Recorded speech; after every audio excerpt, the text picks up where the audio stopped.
नमस्कार. डाळिंबागेत रेस्ट पिरियडमध्ये फवारणीचं नियोजन करणं का गरजेचं असतं ते तुम्हाला दाखवतो. मी आता आपल्या प्लॉटमधलं तुम्हाला पोझिशन दाखवतो. ही आपली डाळिंबाची बाग आहे. तर ही जी कोळ वाढली त्या कोवळीसाठी थांबण्यासाठी एक स्प्रे पाहिजे, ह्याची एक गरज असते. दुसरी गोष्ट, ह्याच्यावरच जी कोवळ वाढते त्याच्यावरच थ्रिप्स माव्याचं प्रमाण जास्त राहतं थंडीच्या दिवसात.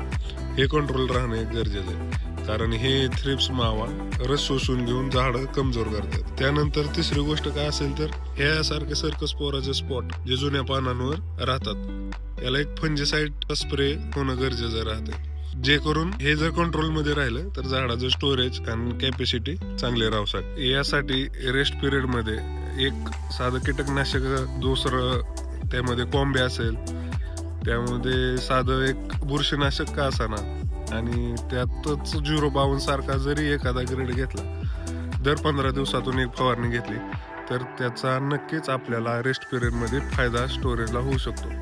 धन्यवाद.